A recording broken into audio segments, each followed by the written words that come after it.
Hello again. The next book we're going to discuss in the for the firearms shelf is this one,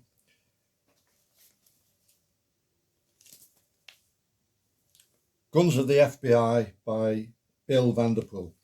It's a magisterial work.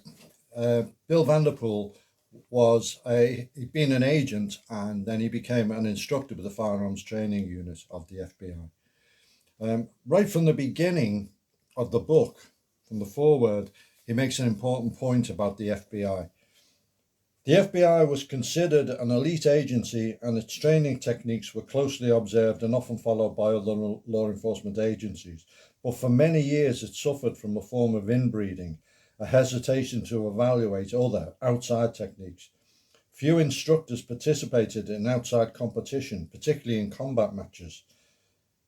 I remember a proposal I wrote to study a steel target system being used by another federal agency. My written request was written with the red ink notation, steel downrange, no good. The book, which is very thick and very heavily illustrated, covers all of the pistols, the shotguns, the subguns, the rifles, and the holsters used by the FBI from its inception right up to present times. And it also covers techniques as well, which we will mention. In the early days, one of the good things that the FBI did, that Hoover did in the gangster era, with Pretty Boy Floyd and Dillinger and so on, and there were some horrific shootouts back then, rivaling anything that goes on now. He brought in some big city cops, people like Jelly Delph Bryce, to leaven the ranks and to teach the agents and to help to win the war on the gangsters, which was very successfully done. And another section of the book talks about the revolvers, and for many, many years, the FBI used the Smith & Wessons right up to the M13 revolver, and then quality control degraded to such a point that they just couldn't issue them. They were coming from the factory absolutely inoperable. And a lot of us remember those times. Smith & Wesson had been sold and had gone to different owners, and quality control had gone down. And it had gone from being much sought after brand of revolver to being one that rarely people shunned. And there was a thing about the 357, the K frame, that the FBI had, or the shooters who were using it, if you shot full 357 ammo in it, it shot it rather loose. And Smith and Wesson's response was, well, you shouldn't shoot 357 ammo in it, even though it says so on the barrel. So their attitude wasn't particularly good. Just as a personal note, I bought a Ruger revolver, and that was fine. It was a really well made piece and not expensive either. And they kind of took over the revolver reins from Smith in a way. And the book then also goes into the adoption of the auto pistol and that journey. Also talks about techniques going from point shooting through the Weaver stance, which he adopted in 1981. As Colonel Cooper said, in 1981, the FBI was dragged kicking and screaming into the 60s, and then onto the modern technique that they use currently.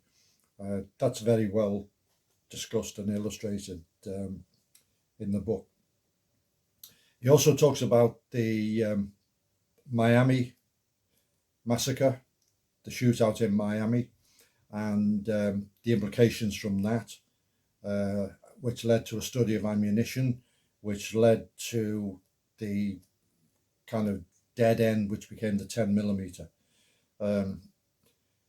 and Bill Vanderpool actually was part of the controversy, and he didn't think this was a good idea at all. But the bosses loved the idea of a unique unique FBI round, and he actually was transferred from the firearms to the practical applications unit for a while because of this.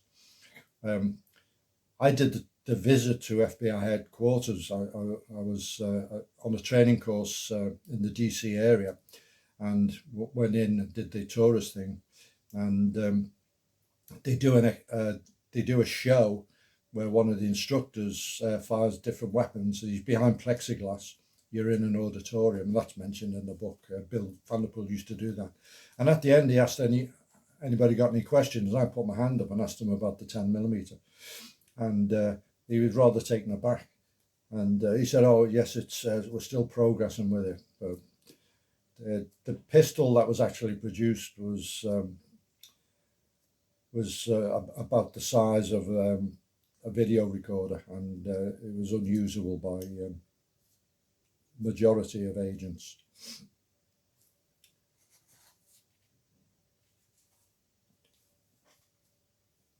Another interesting point from the history, where Bill Vanderpool mentions that the FBI was rather stultified, was that after an FBI team lost in a pistol competition, and he said they lost to the White House, Cirillo said they lost to the NYPD. It doesn't matter. Hoover forbade them from competing again because he didn't want the FBI brand to be associated with a losing team. So that was one of the pauses in development of shooting technique. And it was really, Bill Rogers was quite instrumental in getting them to revise the techniques. And he had been influenced by Ken Hackathorn, who was in Colonel Cooper's group. The book has many, many wonderful photographs, some of them in colour, as you can see. Some terrific weapons. This was a 357 that was given to Hoover, fully engraved. It's full of information. I've actually read it a couple of times now, from start to finish, and each section of it is as interesting as the next. So you're sort of caught up in the gangster era and the shootouts with Thompsons and everything, and then you go into the next phase, and that's just as interesting. And it's from an insider as well who knows. Being able to interview some of the older guys, but he was there through a lot of the story as well. Terrific book. It's a well-produced hardback, and I really, really recommend it.